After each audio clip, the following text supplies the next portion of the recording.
Public को जो government facility provide कराई जाती हैं उसके लिए गवर्नमेंट पब्लिक से टैक्स चार्ज करती है। ये टैक्स दो तरीके से चार्ज किया जाता है। पहला तो डायरेक्ट टैक्स और दूसरा इनडायरेक्ट टैक्स। डायरेक्ट टैक्स के रूप में इनकम टैक्स चार्ज किया जाता है और इनडायरेक्ट के रूप में GST and custom duty tax charge किया जाता है। इनकम टैक्स पर्सन की इनकम पर लगाया जाता है और जीएसटी, जिसका full name goods and service tax है, गुड्स एंड सर्विस की सप्लाई पर लगाया जाता है। And custom duty import export पर लगाया जाता है।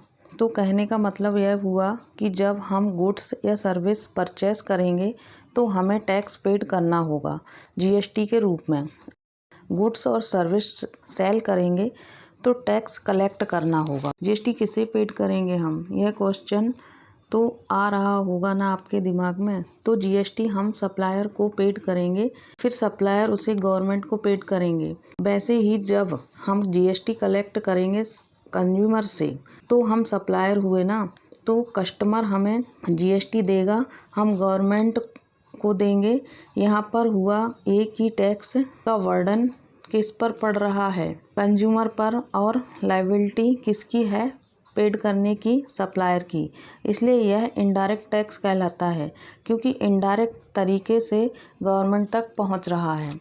वहीं दूसरी तरफ जो पर्सन इनकम अर्न करेगा वही गवर्नमेंट को इनकम टैक्स पेड करेगा, उसका ही दायित्व होगा और वह गवर्नमेंट को इनकम टैक्स पेड करे, इसलिए यह डायरेक्ट टैक्स हुआ।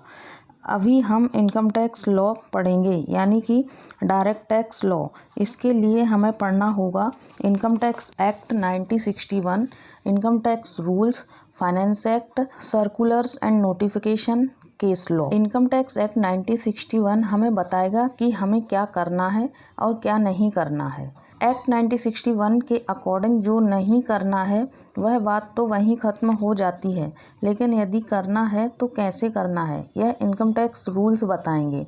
अब देखो, इनकम टैक्स एक्ट तो 1961 में बन कर रखा गया, लेकिन इसमें समय के अनुसार चेंजेस की भी ज़रूरत होगी, तो वह प्रतिवर्ष फाइनेंस एक्ट के माध्यम से किए जाएंगे। कभी कभी एक्ट में कुछ कन्फ्यूजन वर्ड होते हैं जिन्हें समझने के लिए समय समय पर सर्कुलर्स और नोटिफिकेशंस जारी किए जाते हैं। सीबीडीटी यानी कि central board of direct taxes के द्वारा सीबीडीटी को डायरेक्ट टैक्स की अथॉरिटी दी गई है। देश में डायरेक्ट टैक्स से संबंधित काम सीबीडीटी के अंडर में होते हैं। इसमें सर्कुलर्स हैं, वह कानून या मुद्दों पर स्पष्टीकरण प्रदान करते हैं। सर्कुलर्स केवल आयकर अधिकारियों पर बाध्यकारी होते हैं। नोटिफिकेशन सार्वजनिक होते हैं, जो आम जनता के लिए होते हैं, जो सरकार द्वारा बनाए गए कानूनों और परिवर्तनों के बारे में बताते हैं।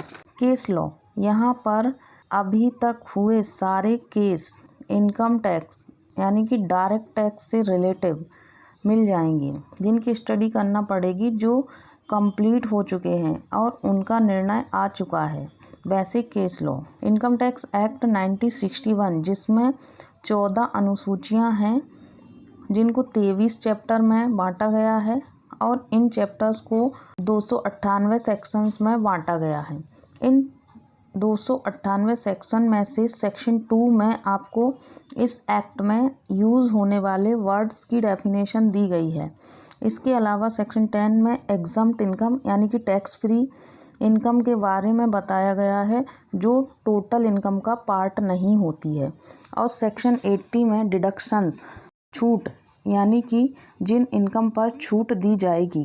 कहने का मतलब है टोटल इनकम का पार्ट है ये इनकम, लेकिन इनका कुछ पार्ट जिस पर छूट देगी टैक्स से सरकार, वह सेक्शन 80 में मिल जाएंगे।